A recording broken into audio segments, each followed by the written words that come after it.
नमस्कार साथियों, सार्थक पहल बदलाव हमसे में पुनः आप लोगों का एक बार स्वागत है। कल हमने कर प्रणाली के विषय में पढ़ा था। प्रत्यक्ष कर इससे पहले हम पढ़ चुके हैं। प्रत्यक्ष कर ऐसे कर जिसमें करापात और कराघात एक ही वर्ग पर होता है, एक ही व्यक्ति पर होता है। अप्रत्यक्ष कर जिसमें करापात और कराघात अलग अलग होता है, जिसमें कर शिफ्टिंग जो है, कर विवर्तन जो है वो संभव होता है, तो अप्रत्यक्ष कर कहलाते हैं। तो आज हम अप्रत्यक्ष करों के अंतर्गत जो सबसे बड़ा कर है GST, goods and service tax, इसी को पढ़ने वाले। क्या है जीएसटी? जीएसटी क्या है? कोई बता दो, जीएसटी क्या है? हाँ, एक अप्रत्यक्ष कर है।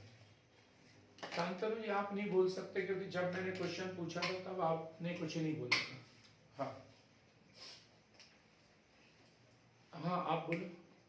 एक अप्रत्यक्ष कर है। हाँ। भारत संविधान के अनुच्छेद 366 में वर्णन है। 366 में वर्णन नहीं है, 366 में से परिभाषित किया गया है 279, और उसमें पढ़ेंगे हम, है ना, उसमें वर्णन पढ़ेंगे। परिभाषित अलग जगह किया है, ठीक है। एक प्रकार का अप्रत्यक्ष कर, गुड्स एंड सर्विस टैक्स, वस्तु एवं सेवाओं पर लगने वाला कर। तो विनिर्माता से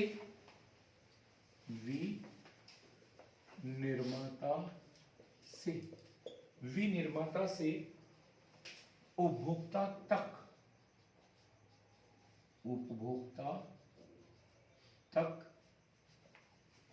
माल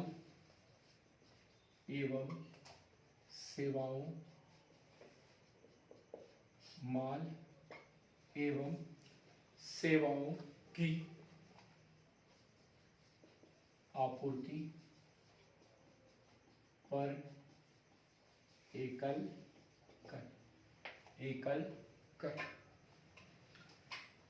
कर इसलिए क्योंकि पहले देखो उत्पाद शुल्क अलग लगता था और सर्विस टैक्स अलग लगता था, ठीक है।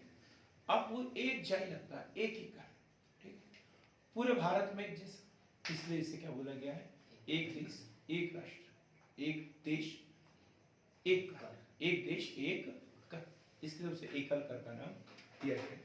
कई इसमें कर पड़ेंगे, जो कुछ केंद्र सरकार के अप्रत्यक्ष कर, राज्य सरकार के अप्रत्यक्ष कर, उसमें सब समाहित होगा एक कर से।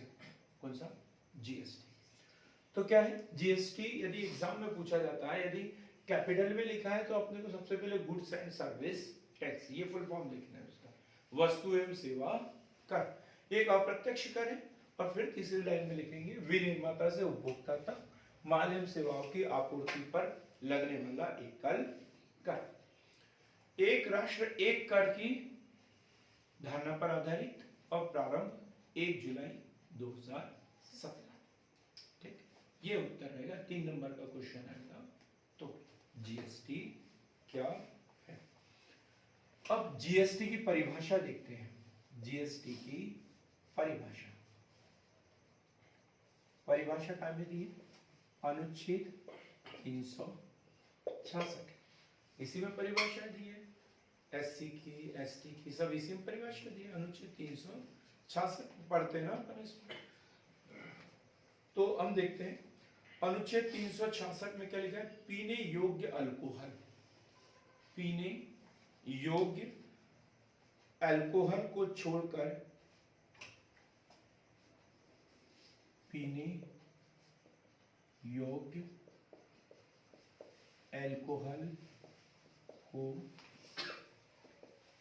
छोड़कर, पीने योग्य अल्कोहल को छोड़कर किसी भी वस्तुओं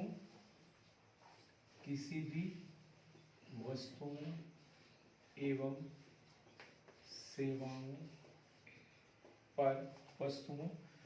सेवाओं पर लगने वाला कर,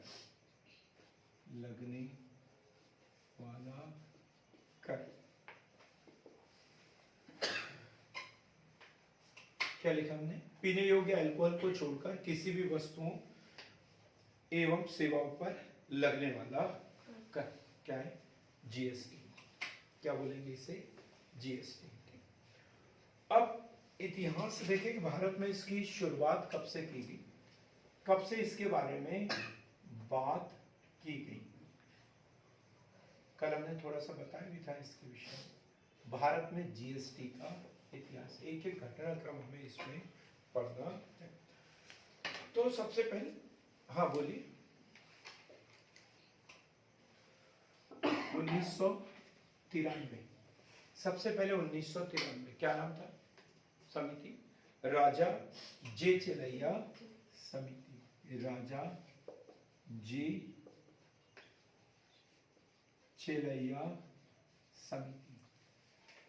राजा जे चेलैया समिति के द्वारा केंद्रीय उत्पाद शुल्क के पुनर्गठन की बात की थी। केंद्रीय उत्पाद शुल्क के पुनर्गठन की बात की थी। केंद्रीय उत्पाद शुल्क के पुनर्गठन की बात की थी कब? 1993 राजा जे चेलैया समिति, केंद्रीय उत्पाद शुल्क के पुनर्गठन की बात इन्होंने की थी। अब उसके बाद यदि देखें तो सन 2000 में, सन 2000, और ये असीम दास गुप्ता समिति, असीम दास गुप्ता समिति। किसी का स्पीकर गलती से शायद अनम्यूट हो गया है तो प्लीज उसे म्यूट कर लीजिए। असीम दास गुप्ता समिति, और इन्होंने बोला जीएसटी पर विचार विमर्श, जीएसटी पर विचार विमर्श। मतलब जीएसटी नाम तो नहीं रखा था, लेकिन यही बोल रहे थे कि ये जितने भी अप्रत्यक्ष कर है उनको एक साथ कर दिया जाए, ये कर शामिल कर दिया जाए, ऐसे उन्होंने बात की थी। एक विचार विमर्श किया जाए कि इतने प्रकार के अप्रत्यक्ष कर लगते हैं और इसके कारण महंगाई बढ़ रही है। क्या है? जैसे कार जो बनती है ना, तो अनम्यूट करो, कोई समझ में क्यों नहीं आ रहा।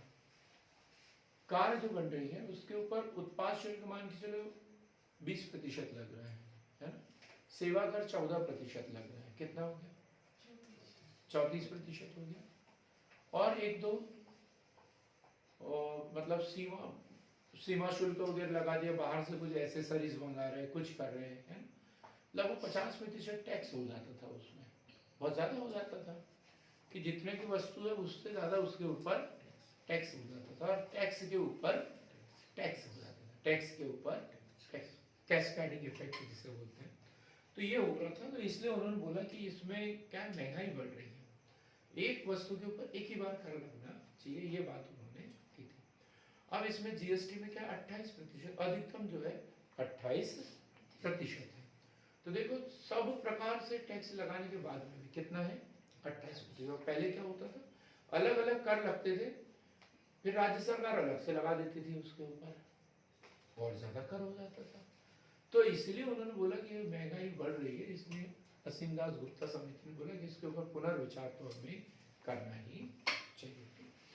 इसके बाद 2003 सबसे महत्वपूर्ण समिति, 2003 केलकर समिति, केलकर समिति। 2003 में क्या हुआ?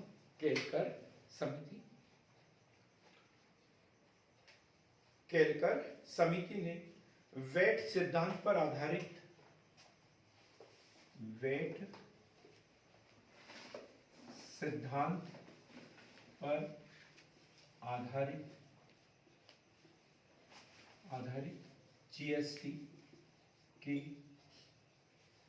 अनुशंसा की। वेट, वैल्यू एडेड टैक्स, जो बिक्री कर जो लगता है राज्य सरकारें लगाती थी, सर्वप्रथम जर्मनी में शुरुआत किया था, और इसे पहले सबसे पहले विधिवत रूप से व्यवस्थित सफलतापूर्वक फ्रांस में 1954 में से प्रारंभ किया गया। तो उस वेट के आधार पर जो भारत में कब 2005 में लगभग सभी राज्यों में प्रारंभ कर दिया था उस आधार पर वैल्यू एडेड टैक्स की कीमत में जितनी वृद्धि की जा रही है उसी के ऊपर टैक्स लगाया जाए।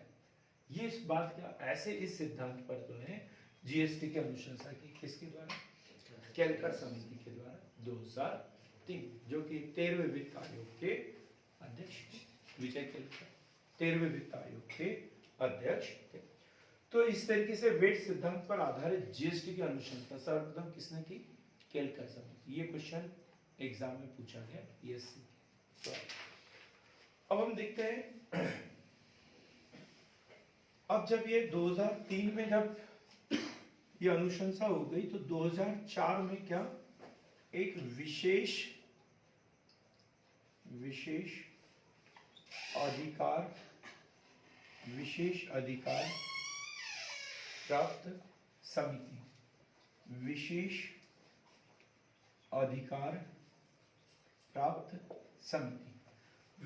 अधिकार प्राप्त समिति। अब क्या है, अभी तक तो सिर्फ केंद्र स्तर पे ही बात हो रही थी। अब चूंकि ये बहुत बड़ा एक संशोधन होने वाला था, बहुत बड़ा टैक्स के मामले में आज तक का सबसे बड़ा रिफॉर्म इसे माना गया, सबसे बड़ा सुधार जो है वो जीएसटी को माना गया। तो ये सुधार के लिए तो भाई ये तो राज्य भी इससे प्रभावित हो रहे थे, तो राज्यों को भी इसमें शामिल होना बहुत जरूरी था। संविधान संशोधन भी होगा तो ये विशेष संविधान संशोधन कहलाएगा, विशेष संविधान संशोधन। इसे राज्यसभा अलग पारित करेगी, लोकसभा अलग पारित करेगी और उसके बाद में आधे से अधिक राज्यों की सहमति लगेगी, क्योंकि ये संविधान संशोधन बिल था। तो इसलिए राज्यों से सहमति लेना अति आवश्यक था। तो इसलिए 2004 में क्या किया, विशेष अधिकार प्राप्त समिति, और इसके अध्यक्ष थे असीम दास गुप्ता।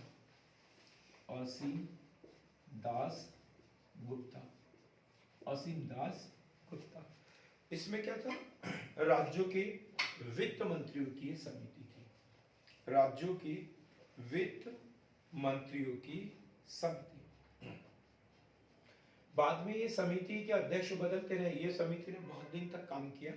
2004 में कौन थे, असीम दास गुप्ता। 2011 में किसको बनाया था, सुशील मोदी। और 2015 के मणि।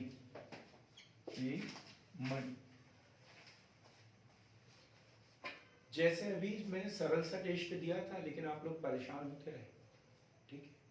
अभी का टेस्ट भी ऐसे ही रहेगा, मैं बड़े क्वेश्चन तो अंदाजे से दे दूंगा, छोटे क्वेश्चन में हालत खराब करूंगा, इसलिए एक एक शब्द ध्यान से सुन। तो 2004 विशेष अधिकार प्राप्त समिति असीम दास गुप्ता की अध्यक्षता में, 2011 में इसके अध्यक्ष सुशील मोदी बने और 2015 में के मणि। 2006 की बात करते हैं, इसमें क्या परिवर्तन हुआ, 2006, और उस समय वित्त मंत्री कौन थे, पी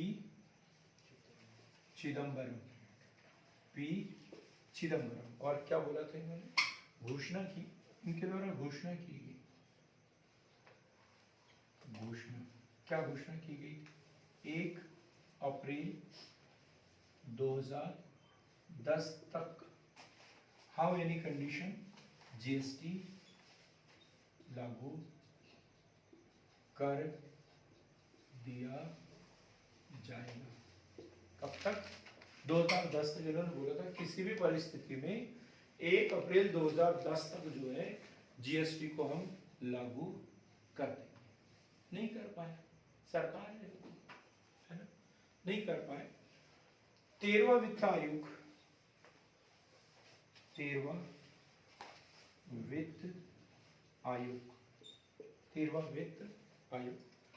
सबसे पहले जीएसटी लागू करने की सिफारिश की।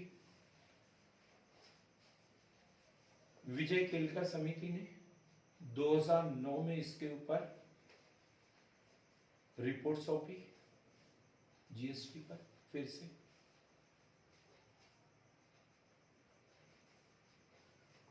पर इसे मान्य नहीं किया गया। इन्होंने जो अनुशंसाएं दी थी वे जीएसटी को हम ऐसे लागू करेंगे, इस तरीके से विभिन्न जो टैक्स है उसे मर्ज कर देंगे, ये सब बात उन्होंने की, लेकिन फिर भी लागू नहीं कर पाए, फिर भी इसे लागू, मतलब वो कैलकट समिति की जो रिपोर्ट थी 2009 की, उसे अस्वीकृत कर दिया, और अस्वीकृत कर दिया इसलिए जो 2010 की जो डेडलाइन थी उसे पूरा नहीं कर पाए, उस स्थिति में उसे लागू नहीं कर पाए।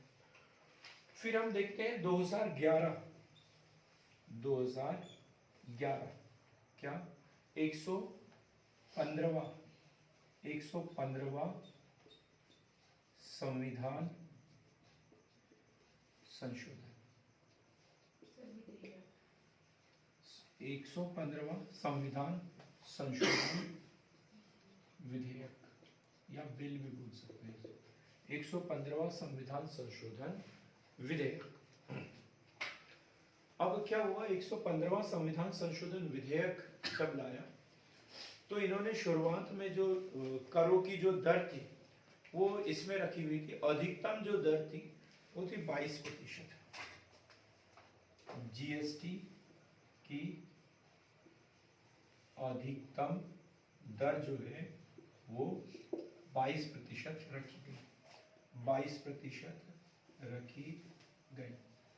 विरोध हुआ इसका तो संशोधित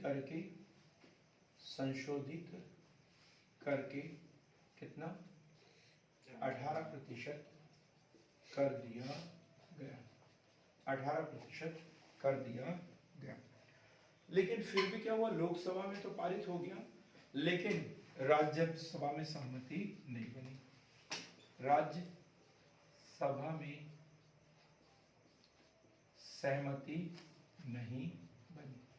लोकसभा में पारित हो गया लेकिन राज्यसभा में ये जो 115वां संविधान संशोधन विधेयक 2011 है वो पारित नहीं हो सका।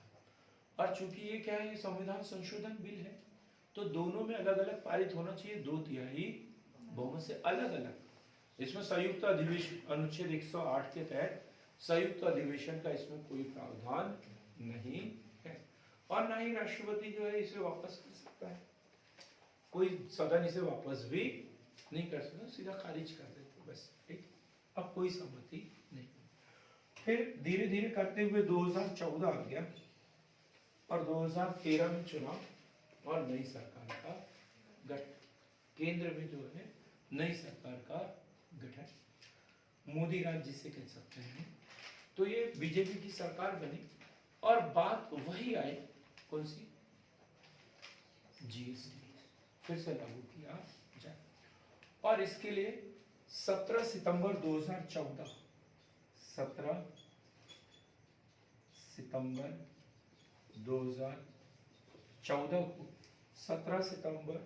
2014 को मंत्रिमंडल में स्वीकृति दी कि नहीं, अब ये विधेयक हमें फिर से तैयार करना है। अब फिर वही प्रक्रिया जो पहले से हुई, विभिन्न समितियों का गठन, ये वो फिर से हुआ, और इन्होंने जो है 122वां संविधान संशोधन 122वां संविधान संशोधन विधेयक, 122वां संविधान संशोधन विधेयक 2014 लोकसभा में रखा, 115वां खारिज हो गया, और इसके बाद में और भी संशोधन, मतलब और भी विधेयक रखे, ठीक। ये कौन सा था, 122वां संविधान संशोधन विधेयक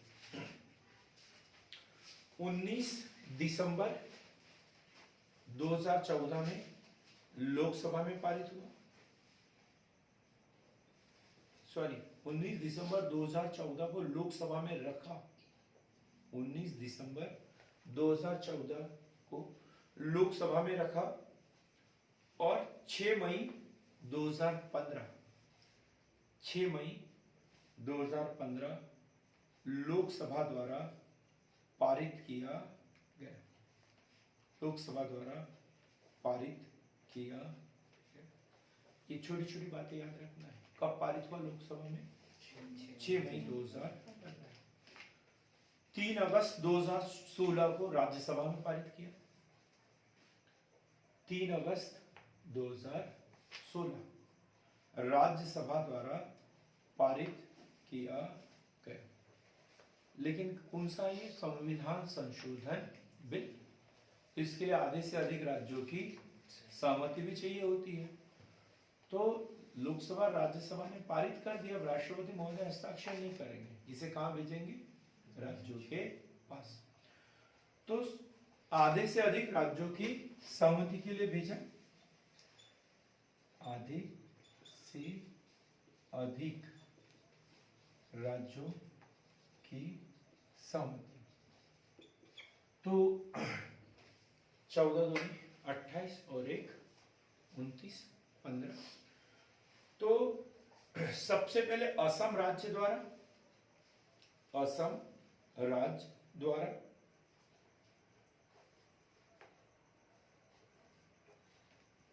अब हम कब की बात कर रहे थे? 2016 की, है ना? 2016 में 29 राज्य थे हमारे, है? और 2 केंद्र शासित प्रदेश थे जहां विधानसभा थी, दिल्ली और पांडिचेरी। तो 29 और 2 कितने हो गए? 31। तो हमें 17 राज्यों की सहमति आवश्यक थी। कितने की? 17 की। 15 में काम नहीं चल सकता। 16 में यदि होता तो आधा ही होता, लेकिन कितने चाहिए? आधे से अधिक। आधे से अधिक। तो 17 राज्यों की सहमति आवश्यक थी। पहला राज्य कौन सा बताया हमने? असम राज्य। और 17वां राज्य राजस्थान, जिसने सहमति दी।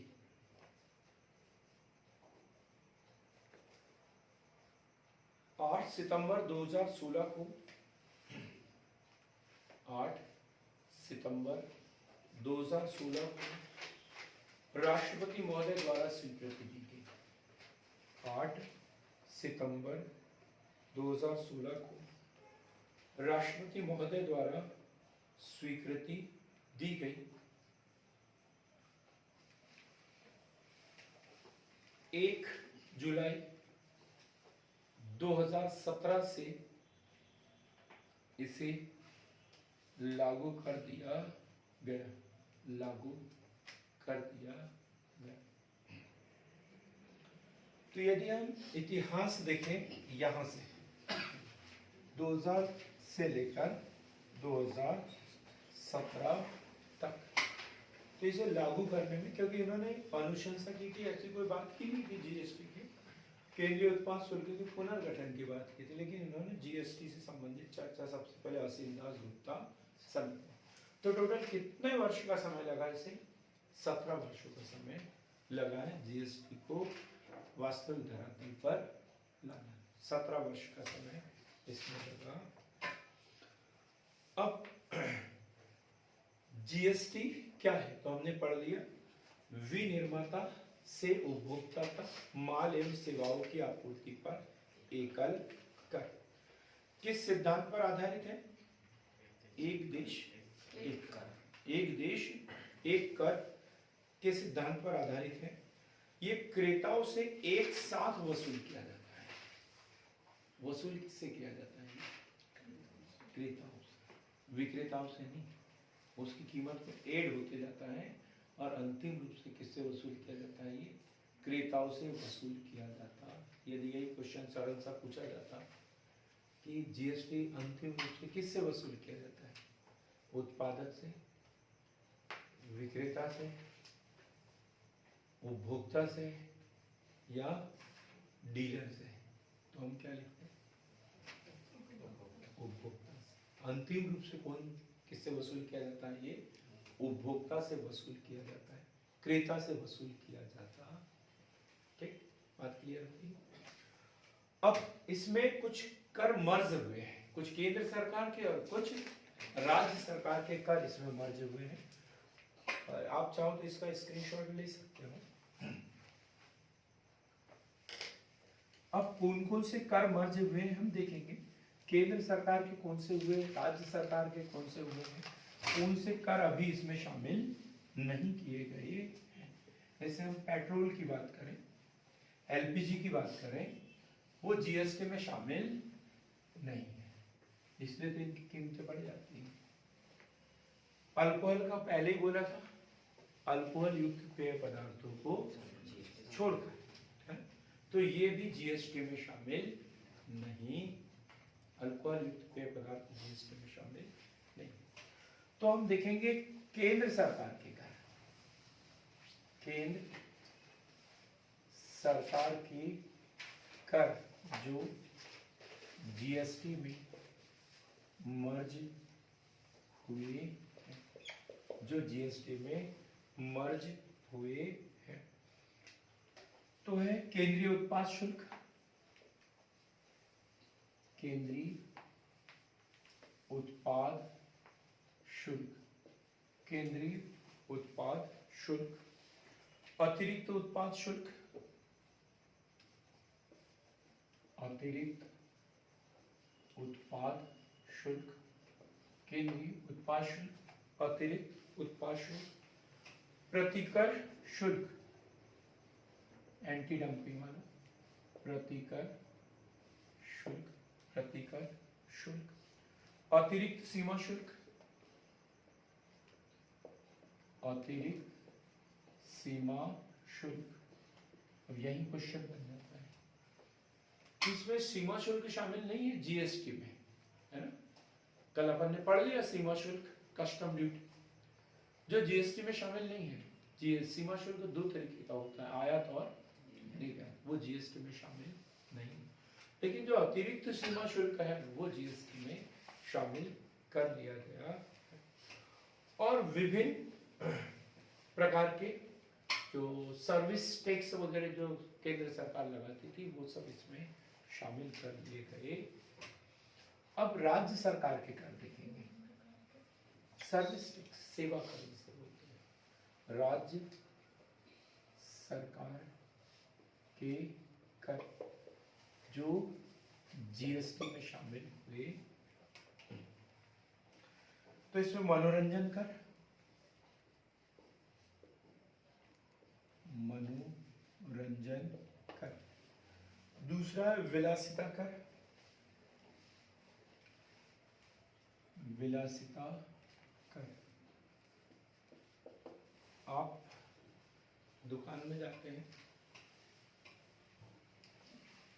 जाते हैं नहीं जाते होंगे आप, तो जाते हैं पक्का, थोड़ा सा हंस भी दिया तो कल। तो विलासिता कर जब हम दुकान में जाते हैं तो वहां देखते हैं कि 1000 से कम बिल लगता बनता है किसी चीज का, एक वस्तु का, तो उसके ऊपर अलग टैक्स लगता है। और 1000 से अधिक की कोई वस्तु हो तो उसके ऊपर टैक्स की काउंटिंग अलग होती है। ठीक, हम देखेंगे इसमें जो है टैक्स की दरें अलग अलग है, 0%, 5%, 12%, 18%, 28%। तो ये इसमें चला जाता है, तो ये भी एक विलासिता का ही रूप है, विलासिता का ही रूप है। लेकिन कुछ लग्जरी कारें वगैरह होती हैं, इनके ऊपर अलग से टैक्स लगता था पहले, अब वो भी क्या कर दिया, इसमें शामिल कर दिया। जो राज्य सरकार लगाती है वो इसमें शामिल कर दिया, विलासिता कर। चुंगी कर, चुंगी कर क्या होता है, चुंगी कर हाँ जी, जो ये नगर पालिका होता है वसूल किए जाते हैं। नहीं, चुंगी नाका टोल टैक्स, टोल टैक्स सीमाओं के ऊपर, एक राज्य से दूसरे राज्य में जाते थे तब जो टैक्स लगता था राज्य को मिलता था, अब वो क्या कर दिया, समाप्त है। अब तो वहां वेट लगता है, समाप्त कर दिया। चुंगी कर, विज्ञापन कर, विज्ञापन कर, जुआ सट्टा कर, जुआ सट्टा कर। गलत मत समझना, आप इतना भी गलत आदमी नहीं हो, नहीं तो बोलेंगे हमें तो जुआ सट्टा खिला रहे, ऐसा नहीं है। जुआ सट्टा क्या होता है, क्या होता है जुआ सट्टा, योगेश को पता है, जुआ सट्टा वो पेड़ के नीचे बैठ के खेलते हैं। पेड़ के नीचे बैठ के खेलते हैं, क्यों घर में भगाते हैं क्या उनको? हाँ, लॉटरी। लॉटरी। जुआ सट्टा मतलब ऐसा कुछ जिसमें बहुत जल्दी लाभ प्राप्त होने की संभावना हो, तो ऐसे का लॉटरी वगैरह है ना, जो इनामी कूपन योजना वगैरह, इसमें जो फायदा होता है उसके ऊपर टैक्स जो राज्य सरकार वसूल करती है। जुआ खेलना तो प्रतिबंधित है, उसकी तो बात ही नहीं कर रहे। सट्टा खेलना वो भी प्रतिबंधित, उसकी बात नहीं कर रहे। मतलब अब जल्दी लाभ प्राप्त करने के लिए कोई काम करना, जैसे खरीदी बिक्री कर लेना, बाजार में जाना, बैल बाजार लगता है वहां वही बैल खरीदना और दूसरी जगह पर बेच देना, उसकी पट्टी वगैरह करके उसके ऊपर भी टैक्स देना पड़ता है वहाँ हाट बाजार वालों को, है। तो इस तरीके का जुआ सट्टा का ये जो राज्य सरकार वसूल करती थी वो सब काम में शामिल हो गया, जीएसटी में शामिल हो गया। एक और जैसे बिक्री कर वेट जिसे कहते हैं बिक्री कर, वो सब इसमें शामिल हो गया। क्लियर हो गई बातें, कौन कौन से कर इसमें मर्ज हो गए। अब हम पढ़ेंगे जीएसटी के उद्देश्य। जीएसटी के उद्देश्य क्या सोच के लाया था जीएसटी, क्या सोच के लाया था।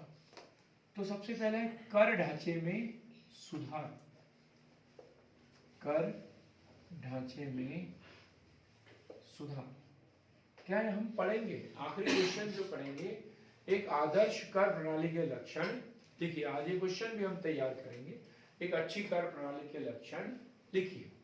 तो कर ढांचे में सुधार, हमारे यहाँ जो कर ढांचा था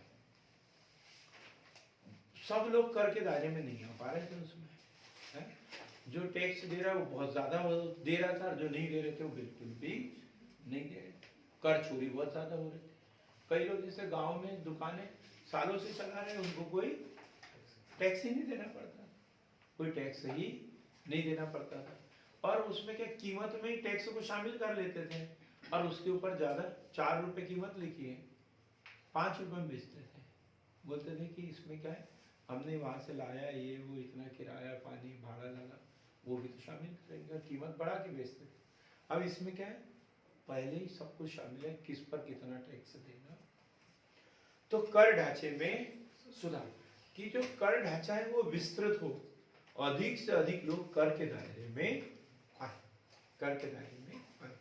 और बहुत सारे कर ऐसे होते थे जो अनावश्यक थे, वो सब क्या हो गए, वो खत्म हो गए। अंग्रेजों के जमाने के कर थे, उतना तो उसको कोई देने वाला था ना कुछ, लेकिन नाम का तो कर था। अब वो ऐसे कर क्या हो गए, सब समाप्त हो गए। पारदर्शिता लाना, पारदर्शिता लाना। पारदर्शिता मतलब व्यक्ति ने कितना टैक्स दिया है, व्यक्ति ने कितना टैक्स दिया है और सरकार के पास में कितना टैक्स जमा हुआ है, इनके बीच में पारदर्शिता लाना जरूरी है। ये पता चला व्यक्ति से टैक्स वसूल करते जा रहे हैं और जो व्यापारी है, दुकान वाले हैं, वो अपने पास में ही रख रहे, सरकार तक पहुंचाती नहीं। लेकिन अब जीएसटीएन नंबर होता है हर दुकान वाले का, इधर हमने टैक्स दिया और सरकार के पास में उसकी जानकारी पहुंच गई, इतना टैक्स इस दुकान वाले ने लिया है। अब वो हर महीने में उसको ऑडिट कराएगा और जमा करेगा। ठीक, ये क्या हो गया, एकदम पारदर्शिता हो गया, कोई झूठ नहीं बोल सकता। और पूरा ऑनलाइन सिस्टम है, ऑनलाइन सिस्टम है। इसमें जीएसटीएन नेटवर्क हम पढ़ेंगे कि कैसा बनाया, क्या हुआ, पूरा डिटेल में पढ़ेंगे। तो पारदर्शिता लाना, सभी अप्रत्यक्ष करों को, सभी अप्रत्यक्ष करों को समाप्त कर, सभी अप्रत्यक्ष करों को समाप्त करके पूरे देश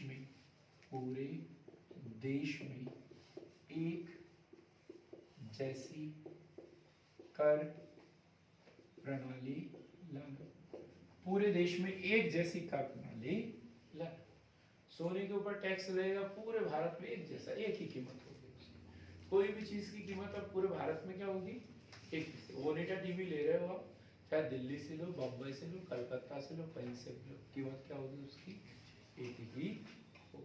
ठीक, तो ये है वो, ये सब अप्रत्यक्ष करों को समाप्त कर दिया और एक देश एक कर प्रणाली।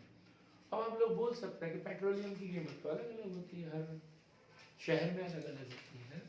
तो उसका कारण यही है कि ये जीएसटी के दायरे में नहीं। राज्य सरकार अलग कर लगा देती है उसके ऊपर, और जो नगर पालिका नगर निगम होते हैं वो अलग से उसके ऊपर टैक्स लगा देते हैं। इसलिए अलग अलग शहर में भी अलग अलग कीमत उसकी होती है।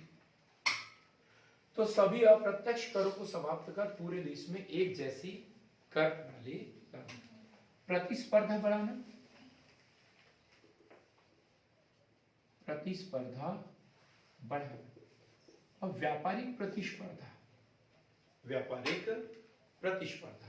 अब यहाँ 4 मॉल है बैतूल में, कितने? मुझे नहीं पता, मैंने तो झूठ बोला, अंदाजे से बोला, लेकिन ऐसे ही बोल रहा हूँ। 4 मॉल है और चारों में मान के चलो एक जैसी की वस्तु बिक रही है, तो सबको मालूम है कि कीमत तो सब की जगह एक ही मिलेगी। बस हमें ये देखना है वस्तु कौन अच्छी दे रहा है। भाई बाटा का शूज यदि मिलेगा तो एक जैसा चारों जगह मिलेगा, तो चारों जगह एक ही कीमत उसकी होगी, एक जैसा टैक्स रहेगा, सब कुछ एक जैसा रहेगा। अब ये हो गया। अब कोई प्रतिस्पर्धा यदि कर रहा है तो काय के ऊपर? सुविधाओं के ऊपर, बोलचाल के ऊपर, उसके व्यवहार के ऊपर, इसके ऊपर प्रतिस्पर्धा कर सकता है। अब यदि जैसे कोई नाई है, बाल काटने वाला, किसी को बोल नहीं रहा हूं मैं, एक उदाहरण दे रहा हूँ, कोई बाल काटने वाला नाई है, सब जगह बोल दिया कि 50 रुपए लगेगा, सिर्फ फिक्स रेट 50 रुपए, ठीक है। तो हम जाएंगे, हमें मालूम है सब जगह 50 ही तो देना है, तो हम बाल वहां कटवाएंगे जहाँ कपड़ा साफ सुथरा हो, पानी मौसम के अनुसार रखता हो, ठंडा गर्म, ऐसे व्यक्ति के पास जाएंगे जो अच्छे से बात करता हो, गुटखा पानी नहीं खाता हो, अनावश्यक बातें न बताता हो। नहीं तो लोग बाल कम काटते हैं, बातें ज्यादा सुनाते हैं, है ना, सारी दुनिया की खबर रखते हैं और वो हमें सुनाते चलते हैं, पूरा एकदम लोड कर देते हैं हमें एकदम। तो अब पैसे जब एक जैसे ही देना है तो जहाँ अच्छी फैसिलिटी मिलेगी वहाँ हम जाएंगे। तो फिर क्या करते हैं? प्रतिस्पर्धा। ये दुकान वाले जो होते हैं, मॉल वाले जो होते हैं, वो एक दूसरे के ऊपर नजर रखे रहते हैं, वो क्या कैसा दे रहा है, उसका व्यवहार कैसा है, उसका व्यवहार कैसा है, वो कैसा है, और एक दूसरे से सुधार करने की बात वो करते रहते हैं, उससे ज्यादा हम सुधार करके देखें। कीमत में तो कर नहीं सकते, टैक्स प्रणाली में बदलाव कर नहीं सकते, तो वो फैसिलिटी के आधार पर ही प्रतिस्पर्धा कर सकते हैं। तो प्रतिस्पर्धा बढ़ा। अब देखो तब से ही हमारे यहाँ अब मॉल वगैरह कितने अच्छे तरीके के बनने लग गए हैं, है ना? ये अब हमें पूछने की जरूरत नहीं पड़ती कितने का है, दुकान में जाते हैं सब टंगे रहते हैं, उसके ऊपर लिखा रहता है बराबर ये इतने का, इतना टैक्स और ये और सब कुछ पहले से ही पता चल जाता है। भ्रष्टाचार पर अंकुश लगाना, भ्रष्टाचार पर अंकुश लगाना, भ्रष्टाचार पर अंकुश लगाना। भ्रष्टाचार मतलब भाई कि कितना भी टैक्स ले लेना, किसी से लेना, किसी से नहीं लेना, सरकार तक पहुंच ही नहीं रहा, इतनी ज्यादा बिक्री हो रही है, बिक्री कर लोग बाग दे नहीं रहे थे ऊपर तक, सरकार के इनकम धीरे धीरे कम होते जा रहे थे, टैक्स ज्यादा थे। हमने बताया ना कारवार में उदाहरण, 50% के लगभग टैक्स हो रहा था, लेकिन सरकार तक पहुंच ही नहीं पाता था, सरकार की इनकम कम हो रही।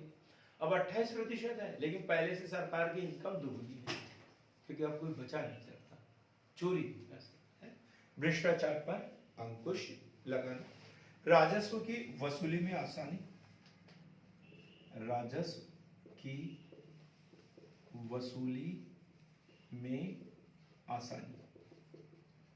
अब जीएसटी है, नेटवर्क ऑनलाइन सब कुछ हो गया, और एक बटन दबा अकाउंट से अपने आप ही ट्रांसफर हो जाता है। अब ये नया व्यवसाय शुरू हो गया, ये जीएसटी वाले ऑफिस देखो कितने सारे खुले। उस दिन अपन गए थे ना राजीव खंडेलवाल जी के यहाँ पर, तो एक ही घर में 4 कंप्यूटर, एक में पिताजी बैठे हैं, एक में बेटा बैठा है, एक में बेटी बैठी है, और बढ़िया उनका बिजनेस चल रहा है, दूसरे लोग भी रोजगार दे रहे हैं, उनका कुछ नहीं काम। हाँ 50 दुकान वालों को पकड़ लिया और उनका महीने भर का वो हिसाब किताब रखते रहते हैं, वो उनका काम है, ठीक।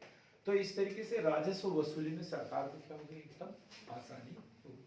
तो इन सारे उद्देश्यों के साथ में, क्योंकि ये पूरी जो प्रोसेस है वो क्या है, ऑनलाइन है। अब हम एक अच्छा क्वेश्चन तैयार करते हैं, जीएसटी काउंसिल, जीएसटी परिषद या जीएसटी काउंसिल। अब देखो, जीएसटी लागू करने के लिए तो विभिन्न समितियों का गठन कर लिया था। अब उन्होंने जीएसटी का फॉर्मेट सब कुछ कर दिया, लेकिन अब जीएसटी में कोई परिवर्तन करना है, संशोधन करना है, कोई नियम लागू करना है, कोई प्रस्ताव लाना है, वो कहाँ लाया जाता है, जीएसटी परिषद के अंतर्गत। जीएसटी मुख्य कार्यकारी विभाग, इसका क्या है, जीएसटी काउंसिल या जीएसटी परिषद।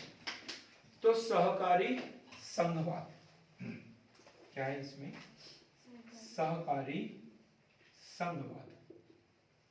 पहले जो है योजना आयोग को भी सहकारी संघवाद बोलते थे, है ना, सहकारी संघवाद, क्योंकि इसमें केंद्र सरकार और राज्य सरकार दोनों मिलकर, दोनों के बराबर बराबर अधिकार है, सबको बराबर बराबर हक दिया गया है, क्योंकि केंद्र व राज्यों द्वारा मिलकर निर्णय लिया जाता है, इसलिए इसे क्या बोला जाता है, सहकारी संघवाद। केंद्र और राज्य सरकार मिलकर निर्णय लेती है। अब यदि सीधा सा क्वेश्चन आया, जीएसटी काउंसिल क्या है, तो क्या उत्तर लिखेंगे, जीएसटी काउंसिल लिखें। जीएसटी के मुद्दों पर केंद्र सरकार, जीएसटी के मुद्दों पर केंद्र सरकार व राज्य सरकार को सिफारिश देने के लिए एक संवैधानिक निकाय है, संवैधानिक निकाय है, संवैधानिक निकाय है। क्लियर हो गया।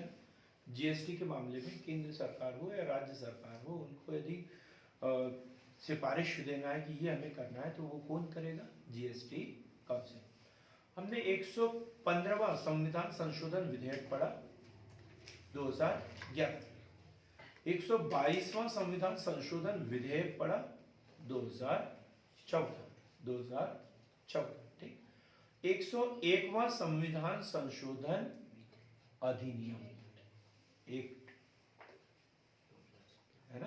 अब ये बिल नहीं है, ये बिल नहीं, क्या ये एक्ट है, अधिनियम है।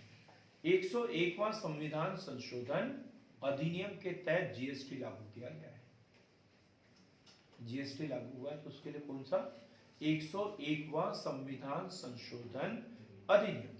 मुझे अच्छे से याद है, आप जो दे रहे हैं ना पेपर, योगेश जी 2013 का पेपर उठा के देखना, उसमें ये क्वेश्चन पूछे गए हैं, bill, act, bill, act, Hindi के क्वेश्चन में पूछा गया, हिंदी के पेपर में पूछा गया है। पारिभाषिक शब्दावली के अंतर्गत ये क्वेश्चन पूछा गया है, बिल और एक्ट। तो बिल मतलब विधेयक और एक्ट मतलब अधिनियम, दोनों में अंतर है, ठीक। बिल जो लाया जाता है और एक्ट जो लागू किया जाता है, ठीक। बिल जो है खारिज भी हो सकते हैं, बिल खारिज भी हो जाते हैं, इसलिए इनका नंबर ज्यादा चलता है और एक्ट का नंबर कम चलता है, क्योंकि उसमें जो छन के जाता है वही उसी को नंबर अलग से दिया जाता है, ठीक। तो 101वें संविधान संशोधन अधिनियम द्वारा लिखेंगे इससे भी, 101वें संविधान संशोधन अधिनियम द्वारा, 101वें संविधान संशोधन अधिनियम द्वारा अनुच्छेद 279 ए, 279 ए में प्रावधान है कि इस अनुच्छेद में प्रावधान है, 279 ए में प्रावधान है जैसे भारतीय कर प्रणाली पढ़ा था, तो कर प्रणाली में कहां से कहां तक प्रावधान है? मैंने शुरू में एक लाइन बताई थी आप लोगों को। भारतीय कर प्रणाली अनुच्छेद 268 से 300 केंद्र राज्य वित्तीय संबंध, और इसी के अंतर्गत टैक्स प्रणाली का प्रावधान है। तो ये कायम में है जीएसटी 279 279 और किस अधिनियम के तहत लाया गया है? ये 101वां संविधान संशोधन अधिनियम। अब इसके जो काउंसिल है उसके सदस्य कौन है? सदस्य, हम वर्तमान की बात करें, जब लाए तब तो 29 देश थे, 29 राज्य थे। अभी कितने हैं? 28 राज्य और जी नहीं, 3, हाँ 3 केंद्र शासित प्रदेश। कितने? इसमें सदस्य कौन है? 28 राज्य, 28 राज्य और 3 केंद्र शासित प्रदेश, यूनियन टेरिटरी में 3, क्योंकि वही इसके सदस्य जहां पर विधानसभा है, दिल्ली, पांडिचेरी और जम्मू कश्मीर, यहाँ पर विधानसभा है जहाँ निर्णय लिया जा सकता है। बाकी तो केंद्र सरकार उनका प्रशासन करते हैं, तो उनको ये अधिकार नहीं है। ठीक है, ये यहाँ पे किसको दिया है? सिर्फ 28 राज्यों को और 3 केंद्र शासित प्रदेशों को। क्लियर हो गई ये बातें? तो कौन है सदस्य इसमें? 28 राज्यों के मुख्यमंत्री तथा 3 केंद्र शासित प्रदेशों के मुख्यमंत्री। 3 केंद्र शासित प्रदेशों के मुख्यमंत्री है इसमें, है? जो कौन से? दिल्ली मुख्यमंत्री होता है यहाँ पे, ऐसे पांडिचेरी, जम्मू कश्मीर। इसकी अध्यक्षता कौन करता है? कौन करता है अध्यक्षता? केंद्रीय वित्त मंत्री। इसकी अध्यक्षता केंद्रीय वित्त मंत्री के द्वारा की जाती है और वर्तमान जो अध्यक्ष हैं निर्मला सीतारमण। वर्तमान अध्यक्ष जो वित्त मंत्री है वो है निर्मला सीतारमण। अब इसमें वोटिंग कितने करते हैं? अंश वोटिंग अंश, क्योंकि इसमें इनको भी है इनको भी है। तो ये जो 28 राज्य है इनको ज्यादा है, 66 सही 1/3, 66 सही 1/3, 66.3 बोलेंगे इसे, है 66.3, 2/3 मतलब 2/3, और केंद्र सरकार को 1/3, 33.3। ठीक, 1/3, 33% केंद्र सरकार को है और 66% जो है वो राज्य सरकार को है। इनको केंद्र सरकार को कितना है? 66.3, अर्थात केंद्र सरकार को 33.3 अर्थात 1/3, और राज्य सरकारों को कितना है इसमें? 66.3 अर्थात 2/3, 2/3। वोटिंग का अंश इनके पास में है। निर्णय जो है बहुमत के आधार पर लिया जाता है। रोबी कितना बहुमत? नहीं, 3/4, 75%। ठीक है, तो निर्णय लेना 3/4 के बहुमत के आधार पर लिया जाता है। 75% वोटिंग के आधार पर ये निर्णय लिया जाता है, 3/4 के आधार पर है। यहाँ पे भी प्री में क्वेश्चन हमें उलझा सकता है। 2/3 को हम बहुमत मान लेते हैं, है ना? आधे से अधिक को भी मान लेते हैं, तो गड़बड़ होता है कि कितना? 3/4। 75% वोटिंग होगी, 75% मत यदि प्राप्त होंगे तो ही निर्णय पारित होगा। ठीक, अब हम देखते हैं जीएसटी काउंसिल के कार्य कौन से हैं। जीएसटी काउंसिल के कार्य, जीएसटी काउंसिल के कार्य, जीएसटी काउंसिल के कार्य यदि देखें तो केंद्र सरकार, राज्य सरकार, स्थानीय निकाय द्वारा वसूले जाने वाले कर, उपकर तथा अधिभार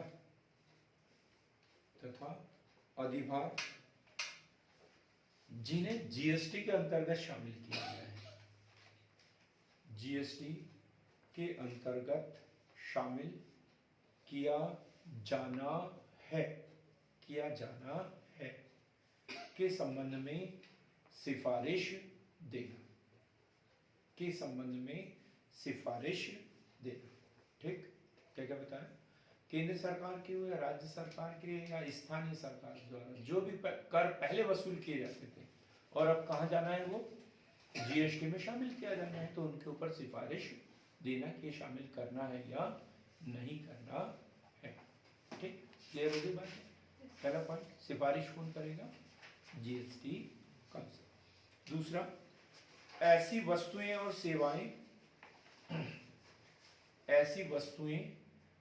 सेवाएं जिन्हें जीएसटी के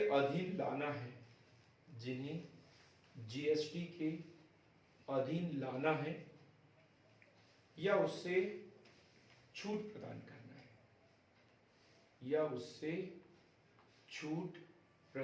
करना है।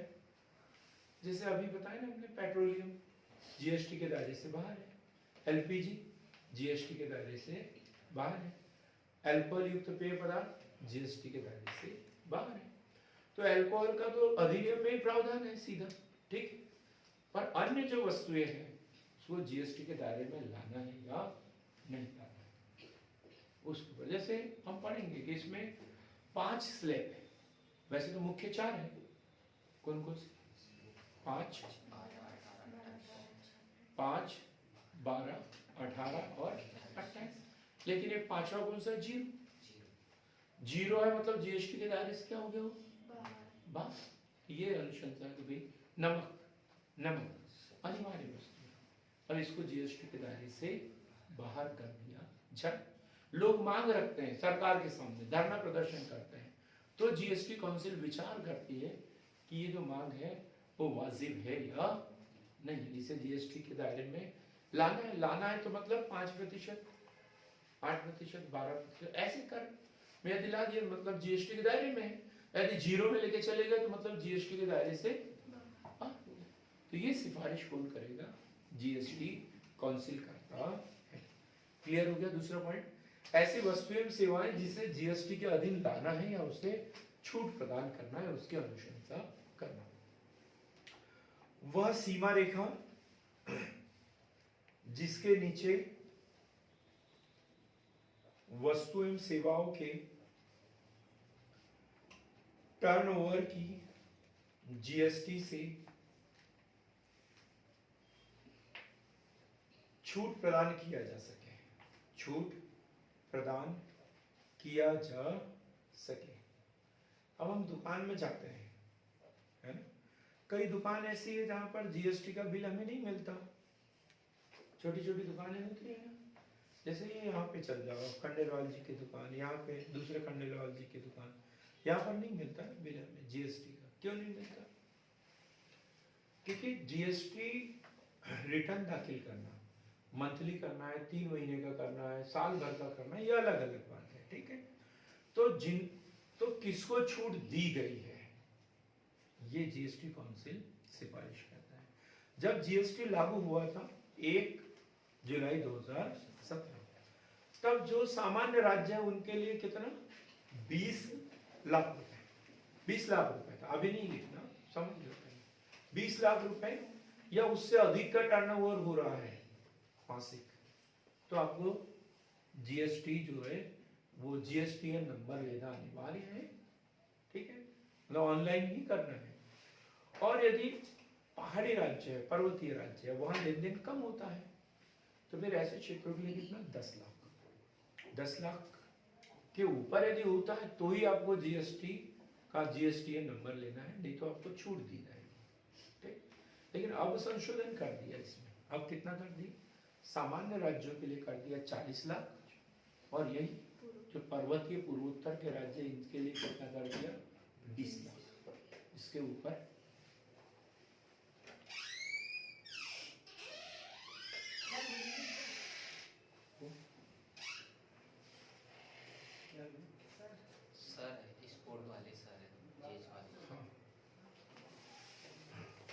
ठीक है। तो क्या पढ़ रहे थे हम, कौन कौन से कार्य करता है। तो सामान्य राज्य के लिए वर्तमान में जो जीएसटी से छूट की सीमा कितनी, 40 लाख, और पूर्वोत्तर के जो राज्य हैं, पर्वतीय राज्य, उनके लिए 20 लाख, जो पहले 10 लाख छूट। अगला पॉइंट लिखेंगे। ये जो रुपए वाली बात है हम आगे और पढ़ेंगे, अभी हम पढ़ने वाले हैं उसमें है, इसे वो थ्रेशहोल्ड सीमा के अंतर्गत हम पढ़ेंगे, ठीक है, उसे अभी नोट ना करें तो ही ठीक है। वह दिनांक जब से कच्चे तेल, हाई स्पीड डीजल, पेट्रोल, प्राकृतिक गैस आदि जीएसटी में शामिल होंगे। कब शामिल होंगे? कच्चे थे। बस वो सभी उससे संबंधित उत्पाद ही तो है, ये डीजल, पेट्रोल, ये प्राकृतिक गैस वगैरह, ये कब जीएसटी के अंतर्गत शामिल होंगे, क्योंकि अभी तो बाहर रखा गया है। तो ये निर्णय भी कौन करेगा? जीएसटी काउंसिल, कि इसे भी जीएसटी के दायरे में लाना है। हमने एक रिसर्च पेपर बनाया था पेट्रोलियम के ऊपर, तो उसमें यही बात की थी कि इसे जीएसटी के दायरे में ले आते हैं तो अपने आप ही कीमत क्या हो जाएगी इसकी, एकदम कम हो जाएगी। लगभग जो है केंद्र सरकार, राज्य सरकार मिलाकर इसके ऊपर 42 से 47% जो है वो टैक्स लगाती है। और यदि जीएसटी के अंतर्गत लाता है तो अधिकतम 28 लगेगा, अपने आप ही 100 के अंदर वो आ जाएगा, 80-85 रुपए पर लीटर के हिसाब से इसकी कीमत हो जाएगी। लेकिन सरकार ऐसा भी नहीं कर पा रही है, क्योंकि उनके लिए ये क्या है, दूध देने वाली गाय की तरह है, जब चाहे तब जितना चाहे उतना टैक्स लगाकर वसूली कर सकते। तो आगे देखेंगे, किसी भी प्राकृतिक आपदा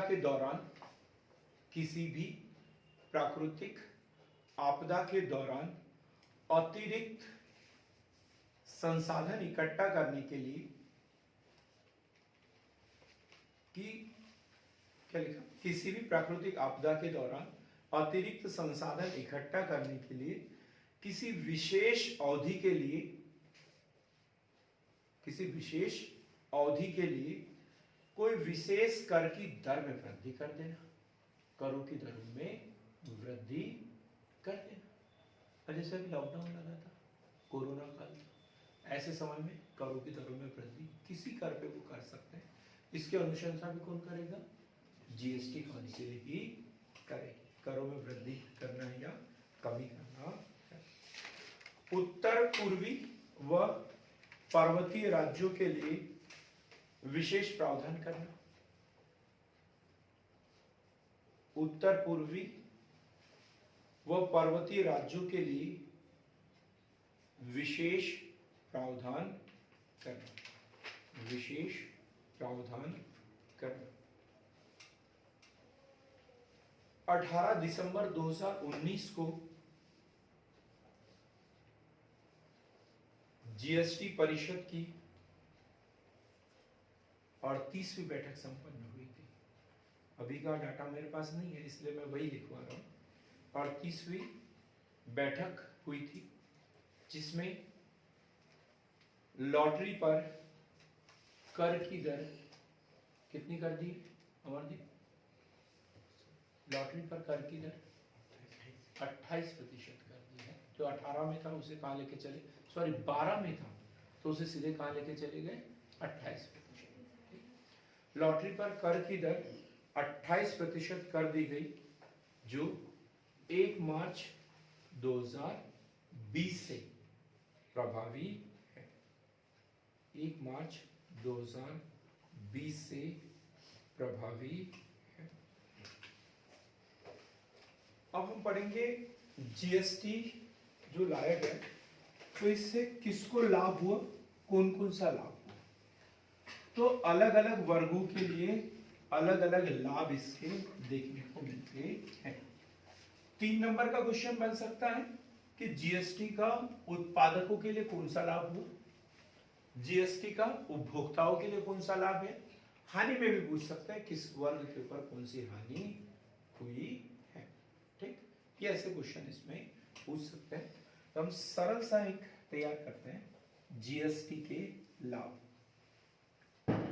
अब जो उद्देश्य है उसके आधार पर हमारा छोटा मोटा क्वेश्चन तो तैयार हो गया कि जो उद्देश्य है वही उसके लाभ है, उसी को हमें भाषा परिवर्तित करना है। लेकिन हम अलग अलग देखेंगे। तो सबसे पहले देखते हैं केंद्र सरकार व राज्य सरकार के लिए लाभ। केंद्र सरकार व राज्य सरकार के लिए लाभ। अब केंद्र सरकार और राज्य सरकार को कौन कौन से लाभ हो गए भाई इनसे? तो सबसे पहले कम खर्चीली नीली बताओ क्या चीज है कम खर्चीली? अपन ने पढ़ा जीएसटीएन नेटवर्क है ना, ऑनलाइन प्रोसेस है। तो इसमें अब वसूल करने के लिए न मैन पावर की जरूरत है और न ही पैसा खर्च करने की जरूरत है, सीधा पैसा आ जाता है। यदि किसी ने गड़बड़ी की तो हम जांच करके उससे और ज्यादा वसूल कर सकते हैं, लेकिन वसूल करने में ज्यादा खर्च है क्या? बिल्कुल भी नहीं। तो कम खर्चीली, राजस्व वसूल करने के लिए सरकार को ज्यादा पैसा खर्च नहीं करना पड़ता, चाहे केंद्र सरकार हो या फिर राज्य सरकार हो। ठीक, स्वतंत्र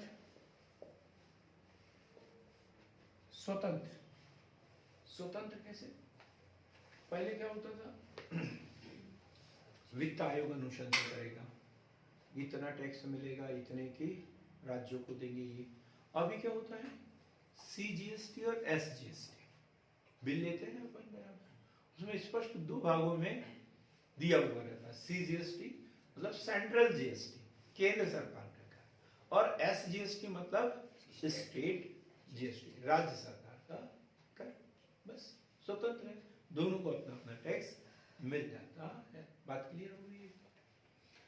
फिर एक सरल व आसान प्रक्रिया, सरल व आसान प्रक्रिया, क्योंकि इसकी प्रोग्रामिंग हुई है कि कितने की वस्तु है उसके ऊपर कितना टैक्स लगेगा। हमें अलग से कोई मंत्र बोलने की जरूरत है क्या? नहीं, वो सिस्टम ही ऐसा बनाया हुआ है, उस सिस्टम के सॉफ्टवेयर से अपने को बिल जनरेट कर देना है। तो अपने आप ही जीएसटी कितना लगेगा क्या होगा वो खुद ही बता देगा, हमें कुछ बताने की जरूरत नहीं है। सरल व आसान प्रक्रिया, भ्रष्टाचार पर रोक तथा पारदर्शिता, भ्रष्टाचार पर रोक तथा पारदर्शिता, भ्रष्टाचार पर रोक तथा पारदर्शिता। भ्रष्टाचार किसी भी तरीके का, इसमें जो कर चोरी होती थी अब वो संभव ही नहीं। और जनता से जो शॉपकीपर है, दुकान वाले हैं, उसने कितना टैक्स वसूल किया, सरकार तक कितना गया, सरकार को करों से कितनी आय प्राप्त हुई, सरकार भी नहीं बोल सकती कि हमें टैक्स प्राप्त नहीं हो रहा करके। पारदर्शिता, राज्य सरकार को कितना मिल रहा है, केंद्र सरकार को। नहीं तो अक्सर होता क्या है, केंद्र में अलग सरकार रहती है, राज्य में अलग सरकार रहती है, और बार बार रोना यही चलते रहता है, ये हमें मिल ही नहीं रहा, केंद्र सरकार दे ही नहीं रही है। जैसे हमारे यहाँ तो कोई दिक्कत नहीं, दोनों में बीजेपी है, लेकिन यदि ऊपर बीजेपी और नीचे राज्य में कांग्रेस होती तो फिर ये ऐसी बातें होती रहती। लेकिन अब इसमें सीधा सा स्पष्ट है। तो अब ये पारदर्शिता कोई बोल नहीं सकता कि हमारे साथ में ऐसा हो रहा।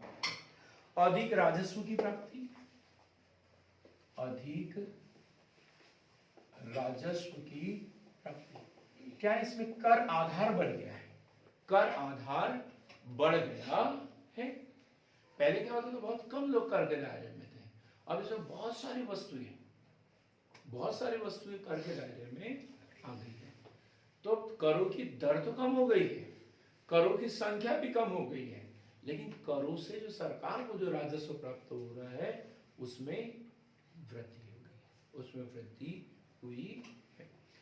अब उपभोक्ताओं को लाभ, दूसरा किसको लाभ, उपभोक्ताओं को लाभ, उपभोक्ताओं को लाभ। तो समग्र कर भार में राहत, समग्र कर भार में राहत। अभी बताया था ना मैंने कि पहले उत्पाद शुल्क अलग अलग रहा है, केंद्रीय उत्पाद शुल्क, फिर अतिरिक्त उत्पाद शुल्क, फिर उसके ऊपर सेवा शुल्क अलग रहा है, फिर राज्य सरकार अलग कर, थोड़े थोड़े तो कर लग रहे हैं, लेकिन सब मिला के क्या हो जाते थे, करों की राशि बहुत अधिक हो जाती थी और फिर करों के ऊपर कर लग जाता था। ठीक, फिर अब क्या हो गया, अंतिम रूप से एक ही बार कर लगता है, फिक्स है, तो जनता के लिए तो फायदा हुआ, करों की दर क्या होगी, उनके लिए कम हो गई है। दूसरा, करों की दर यदि देखें, करों की दर मतलब अलग अलग प्रकार की है। एक तो 0%, 5%, 12%, 18% और 20%। आप देखो ना, आपको किस चीज की जरूरत है। अब आपको जींस लेना है, अब 2500 का मत लो, 2500 का लोगे तो 12% में आ जाओगे। अब 900 रुपए का ले लो, कर कितना देना है आपको, 5% लेना है। 2-250 का ले लो, 0% हो जाएगा। अब देखो, इस तरीके से हम अपनी जरूरत के अनुसार वस्तुएं खरीदें, उसी के अनुसार हमें टैक्स देना पड़े। बात समझ में आई कि अलग अलग जो है वो टैक्स के स्लैब बनाए हुए हैं, तो इस टैक्स के स्लैब का जो है अलग अलग वर्ग पर अलग अलग असर पड़ता है। जो बहुत ही गरीब है, एकदम आवश्यक वस्तुएं ही खरीदते हैं, तो वो टैक्स के दायरे से एकदम बाहर हो गए। जो नमक मिर्च ये वही खरीद रहे हैं, वो टैक्स के दायरे से बाहर हो गए। उसको खाने के तेल पे ऐसे 2-3 वस्तुओं पर टैक्स देना पड़ेगा। जो डेली यूज वाली चीजें हैं जैसे ब्रेड वगैरह, इनके ऊपर भी टैक्स बहुत ही कम नहीं है, तो वो टैक्स फ्री हो गए एकदम। तो इस तरीके से ये विलासिता की वस्तु है, ये 20 लिखा है, ये 28 है, कितना है ये 28 है। ये विलासिता की वस्तु है, जो लग्जरी चीजें जिसे कहते हैं, जैसे एयर कंडीशनर वगैरह हो गया है। 5 स्टार होटल, सामान्य होटल में आपको 5% 12% लगेगा, 5 स्टार होटल में 28% लगेगा, 18%, 28%, वो अलग अलग इस पे लगेगा कि आप कितना पैसा खर्च करते हो, उसके हिसाब से टैक्स देना पड़ेगा सरकार को। क्लियर हो गई ये बात। और ये जो 28% में क्या है, फिर उपकर भी शामिल है 28% में, इसके ऊपर अलग से टैक्स भी लगाए जा सकते हैं। राज्यों की क्षतिपूर्ति के लिए उपकर लगाए जाते हैं। उपकर किस लिए लगाए जाते हैं, राज्यों की क्षतिपूर्ति के लिए। अब इसमें क्या है, राज्य आपत्ति लगा रहे थे, भाई सरकार तो हमें कुछ देगी ही नहीं, केंद्र सरकार, हमें उतना प्राप्त नहीं हुआ। तो मध्य प्रदेश जैसे राज्य, अब जहाँ पर उत्पादन वगैरह बहुत ही कम होता है, कृषि प्रधान राज्य, तो ऐसे देश राज्य घबरा गए कि अब हमें आय कहाँ से प्राप्त होगी। तो केंद्र सरकार ने बोला कि हम आपको क्षतिपूर्ति देते रहेंगे, और क्षतिपूर्ति को कहाँ से देंगे, उपकर लगाकर, उपकर लगाकर क्षतिपूर्ति देके जाएंगे। इसमें जो एक आंकड़ा है एक समय का, 1200 वस्तुएं, 1200 वस्तुएं जीएसटी के अंतर्गत, अब ज्यादा भी हो सकती हैं, आप समय के अनुसार इसे देख सकते हैं। ठीक, मैंने 2020 के अनुसार ये जो तय हुआ था वो मेरे पास आंकड़ा है। तो 1200 वस्तुएं जीएसटी के अंतर्गत शामिल है, जिसमें 88% वस्तुएं किस स्लैब में है, 18%। 88% वस्तुएं 18% स्लैब के अंतर्गत रखी गई है।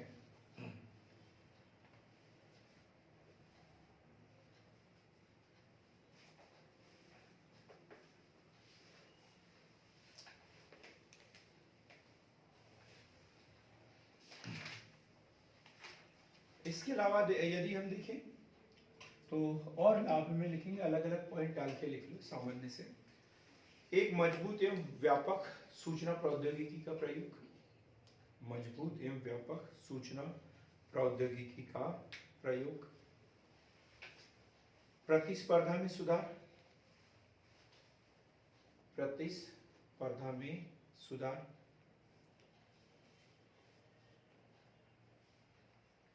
असंगठित क्षेत्र का विनियमन, असंगठित क्षेत्र का विनियमन। असंगठित क्षेत्र क्या होता है, असंगठित क्षेत्र। सर ये जो अपनी ये लगती है ना दुकान छोटी हाँ, छोटी छोटी दुकान जिनका कोई संगठन नहीं होता था, अब वो भी सब इसके दायरे में आ गए। अब उनका भी पंजीयन होना शुरू कर दिया। नहीं तो पहले मैंने बताया ना, ग्रामीण क्षेत्र में ऐसे कई जगह ऐसे छोटी छोटी दुकानें चलती रहती थी। अब वो जीएसटी या किसी प्रकार का टैक्स देते ही नहीं थे। लेकिन अब क्या होगा, उन्होंने साल भर में खरीदी कितनी की है उसके आधार पर वो टैक्स देते रहेंगे, पर देना तो पड़ेगा। प्रतिस्पर्धा में सुधार, शुरुआत में बताया था कोई पॉइंट मैंने, प्रतिस्पर्धा में सुधार, निर्यातकों को लाभ, निर्यातकों को लाभ, समान टैक्स संरचना, समान टैक्स संरचना, ये क्या है, इसके लाभ है। अब हम जीएसटी के प्रकार देखते हैं। जीएसटी के प्रकार, निधि आपको पढ़ाएगा कितने प्रकार की जीएसटी है, कौन कौन सी? चलो आप जो बोल रहे हैं उसी को मान लेते हैं। C GST, C GST, S GST और आई जीएसटी और यूटी, यूटी जीएसटी। ये यूटी और एस वैसे एक के ही अंतर्गत आता है, लेकिन हमने 4 इसमें लिख लिया। खिचड़ी बना रहे हैं क्या? संजय कुमार क्या खिचड़ी बना रहे?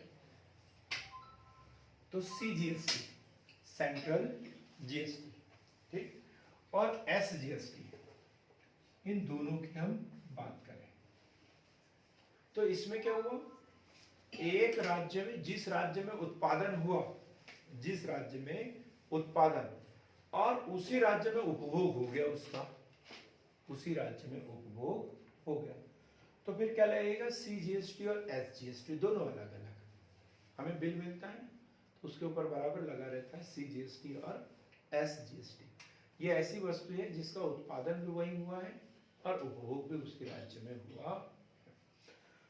फिर है आई जीएसटी, मतलब इंटीग्रेटेड जीएसटी, अंतरराज्य व्यापार पर, अंतरराज्यीय व्यापार पर, मतलब ऐसी वस्तु का उत्पादन, जैसे कर्नाटक औद्योगिक राज्य है, वहां उत्पादन होता है, पूरे भारत में वस्तु बिकती है, वो इसीलिए तो आपत्ति भी लगा रहा था कि हमें इससे नुकसान होगा करके, है। तमिलनाडु आपत्ति लगा रहे थे क्योंकि हमें इससे राजस्व में हानि होगी। तो इनके ऊपर आईजीएसटी लगता है। इनके ऊपर क्या, आईजीएसटी, मतलब एक राज्य में उत्पादन होता है, पूरे भारत में उसकी बिक्री होती है, तो ऐसे वस्तुओं पर, और ये वित्त आयोग की अनुशंसा पर केंद्र और राज्य में वितरण, इसका क्या होगा, वित्त आयोग की अनुशंसा पर केंद्र और राज्य में वितरण। इसी प्रकार यूटी जीएसटी, मतलब यूनियन टेरिटरी जीएसटी, ठीक है, वहीं उत्पादन हो रहा है और वहीं पे वितरण हो रहा है, तो यूनियन टेरिटरी में और सी जीएसटी में बराबर वितरण हो जाएगा। जैसे सी और एस में हो रहा था तो वहां पर क्या होगा, सी और यूटी में हो जाएगा, तो इसी को हम यूटी भी बोल सकते हैं। तो इसे 3 भागों में बांट सकते हैं, 4 भागों में भी हम बांट सकते हैं। क्लियर हो गया ये? अब जीएसटीआर, GSTR1, GSTR2, GSTR3, बताइए इसके बारे में कोई। GSTR1, GSTR2, GSTR3, ये जीएसटी रिटर्न भरने से संबंधित। हाँ, जीएसटी रिटर्न भरने से संबंधित। बहुत बढ़िया, किसने बताया आपको? तो जीएसटी रिटर्न भरने के लिए 3 पोर्टल है ना, 3 तरीके के फॉर्म भरना पड़ता है। तो GSTR1 मतलब बिक्री रिटर्न, बिक्री रिटर्न, बिक्री रिटर्न, और ये किसके लिए होगा, बाहरी आपूर्तिकर्ता, जो बाहर से आपके यहाँ आई और आपने उसे बेचा, ठीक। तो उसके लिए कौन सा GSTR1, GSTR2 खरीद रिटर्न। ये बिक्री रिटर्न उसको थोड़ा सा गलत समझा दिया मैंने। बाहरी आपूर्ति मतलब आपके यहाँ उत्पादन हुआ और जो दूसरे राज्यों को आपने सेल किया है वो है आपूर्ति रिटर्न। दूसरे राज्यों के लिए जो आपूर्ति की उसके लिए बिक्री रिटर्न R1। R2 मतलब खरीद रिटर्न, जो आवक हुई है, जो आपके यहाँ आई है फिर बेचा है, तो उसके ऊपर कौन सा होगा R2, GSTR2। ठीक।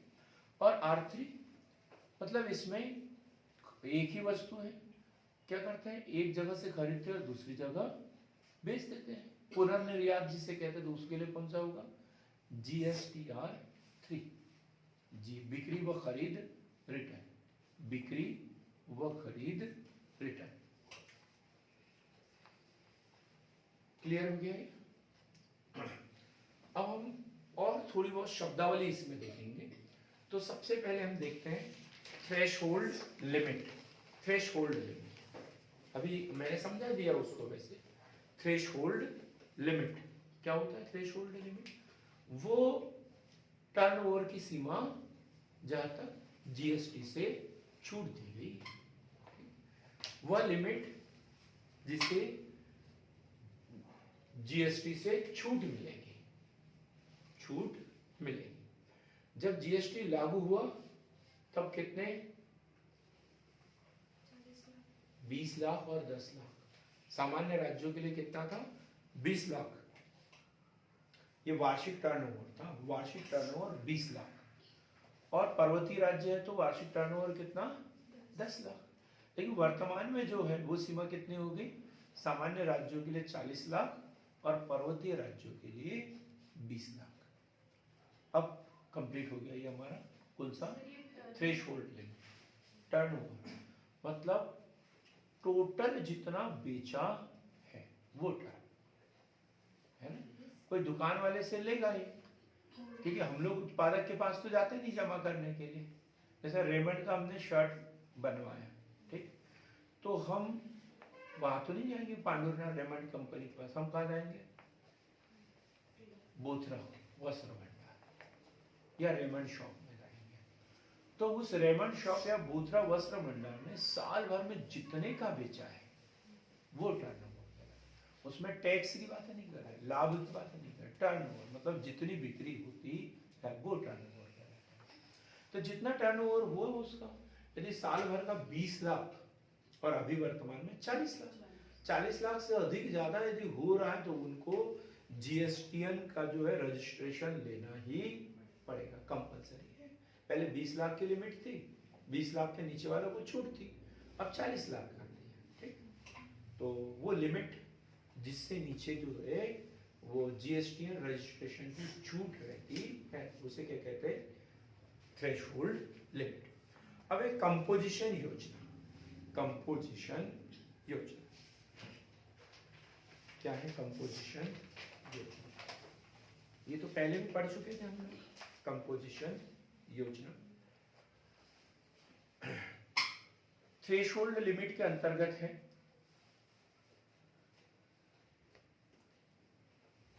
लिमिट के अंतर्गत है जिन छोटे व्यापारियों कारोबारियों को जीएसटी प्रणाली कठिन लगती है, जीएसटी प्रणाली कठिन लगती है, उसके लिए कंपोजिशन योजना शुरू की गई है। देखो 40 लाख की तो छूट दी है, लेकिन 40 लाख से कम हो रहा है तो भी आप रजिस्ट्रेशन करवा सकते हो उसमें, ठीक। लेकिन कुछ लोग बोलते हैं कि हमें रजिस्ट्रेशन नहीं करवाना, तो इसका मतलब ये नहीं कि आपको रिटर्न भरना ही नहीं है, टैक्स नहीं देना है, टैक्स तो देना है। उसके लिए कौन सी योजना है? कंपोजिशन योजना। जो जीएसटी के अंतर्गत रजिस्ट्रेशन नहीं करते उनके लिए कंपोजिशन योजना। 40 लाख से अधिक है तो फिर तो 100% मैंडेटरी है, एकदम कंपलसरी है, करना ही है। लेकिन इससे कम है तो भी कर सकते हैं, और नहीं करेंगे तो फिर क्या? कंपोजिशन योजना। अब इसमें क्या है, 3 महीने में एक बार रिटर्न फाइल करना। इनको कितने में, 3 महीने में एक बार रिटर्न फाइल करना जरूरी है।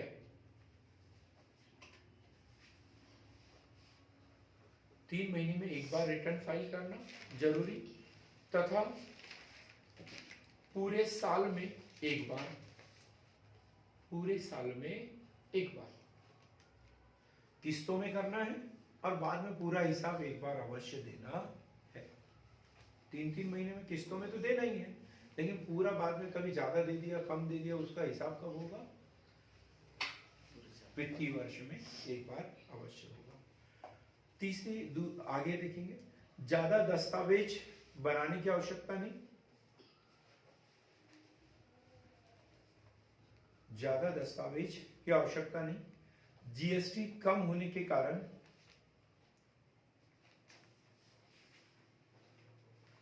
जीएसटी कम होने के कारण देनदारी भी कम हो जाती है, देनदारी भी कम हो जाती है, तथा देनदारी कम होने के कारण व्यापारी की कार्यशील पूंजी बढ़ जाती है, कार्यशील पूंजी बढ़ जाती है। अब यहां पर क्या है ये, इसको समझो थोड़ा सा। देखो, जो जीएसटीएन रिटर्न करना है उसे हर महीने करना है, ठीक है, हर महीने करना है, रिटर्न करना है। अब इसमें क्या करना है आपको, 3 महीने में एक बार करना है, तो पहला दूसरा तीसरे महीने का पैसा तो आपके पास ही जमा रहेगा ना, तो इससे आप अपने बिजनेस को बढ़ा सकते हैं। कार्यशील पूंजी आपके पास में क्या हो गई, ज्यादा हो गई। 2 महीने जो पहले महीने जो बिक्री हुई थी वो पैसा आपके पास में ही है, तो 2 महीने तक उसका इस्तेमाल कर सकते हो। दूसरे महीने जो पैसा है उसको एक और महीने आप इस्तेमाल कर सकते हो। तो इस तरीके से ये लाभदायक योजना है, कार्यशील पूंजी जो है बढ़ जाती है। जैसे यदि हम बैंक से लोन लेते हैं, मेरे पास लोन है ना, अब मुझे हर महीने 15,600 की किस्त देना है हर महीने। यदि बोले कि 3 महीने में एक बार देना है, तो जो 2 महीने 15,000 30,000 में दे रहा था वो मैं अभी इस्तेमाल कर सकता हूँ। तो ऐसे इनके पास में पैसा खर्च करने के लिए रह जाता है, ठीक। लेकिन नुकसान क्या है इसे, नुकसान क्या है इसमें, राज्य के बाहर व्यापार नहीं कर सकते। ये जो कंपोजिशन योजना के अंतर्गत ये लाभ उन्हीं को मिलता है जो राज्य के अंदर ही व्यापार करते हैं, बाहर के व्यापारियों के लिए अनिवार्य है जीएसटी। क्या लिखा, राज्य के बाहर व्यापार नहीं कर सकते हैं, ये इसका दुष्परिणाम है। तो कंपोजिशन योजना के तहत जो लाभ ले रहे हैं वो कौन से व्यापारी, जो अपने राज्य में ही खरीदी बिक्री करते। अब हम पढ़ेंगे जीएसटी क्षतिपूर्ति अधिनियम 2017, क्योंकि कुछ राज्यों ने आपत्ति लगाई थी, जैसे तमिलनाडु है, कर्नाटक है, कि इससे हमारा राजस्व कम हो जाएगा, तो इसे भी पढ़ना है हमें। जीएसटी क्षतिपूर्ति अधिनियम 2017। इस अधिनियम के अंतर्गत आधार वर्ष 2015-16 को मानकर 2015-16 को मानकर 5 वर्षों तक की अवधि के लिए 5 वर्षों तक की अवधि के लिए राज्यों की राजस्व की क्षतिपूर्ति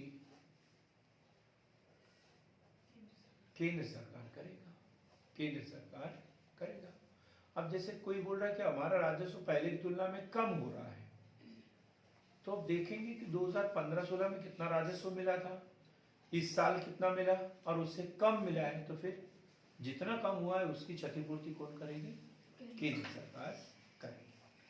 लेकिन अब 2015-16 फिर 5 साल 2021-22 तब तक तो महंगाई बढ़ जाएगी, महंगाई बढ़ जाएगी तो फिर राजस्व में तो अपने आप ही वृद्धि हो जाएगी, लेकिन वास्तविक रूप में तो उसे घाटा ही होगा ना। तो इसमें क्या किया, प्रतिवर्ष 14% की वार्षिक दर, प्रतिवर्ष 14% की वार्षिक दर बढ़ाकर क्षतिपूर्ति करनी होगी। कि जो एक बार में जो अनुमान लगा लेंगे इतना घाटा हुआ है, अब पहले बार तो उतना ही दिया जाएगा, दूसरी बार में उसका 14% बढ़ा के दिया जाएगा, तीसरी बार में उससे भी 14%। तो इस तरीके से प्रतिवर्ष 14% की उसमें वृद्धि की जाएगी। तो मुद्रास्फीति वगैरह उसका समायोजन करके दिया जाएगा। नहीं तो यदि हम किसी से 5,000 रुपए इस साल उधार दें और 5 साल बाद भी उसे 5,000 दे तो फिर उसका तो नुकसान हो जाएगा। तो हमसे 10,000 तो देना पड़ेगा, क्योंकि इतनी वैल्यू उसकी कम हो गई। भारत के सीएजी को, भारत के सीएजी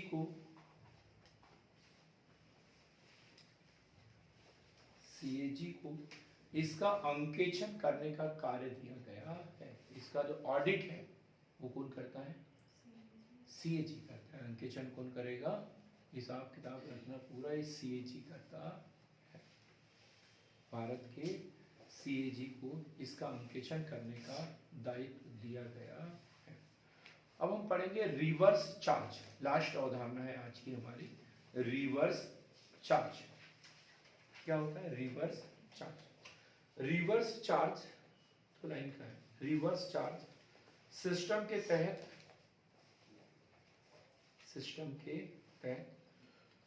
जो सेवा लेता है,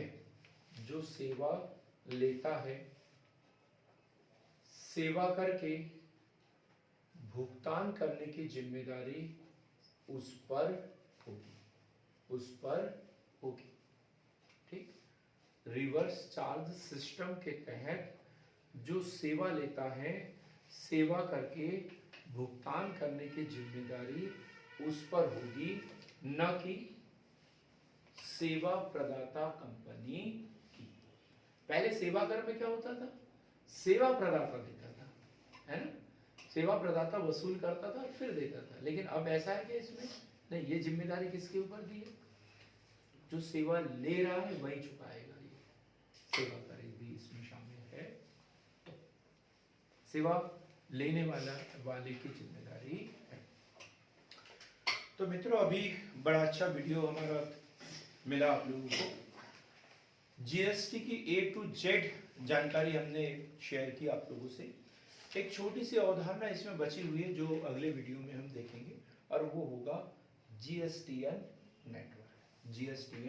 नेटवर्क।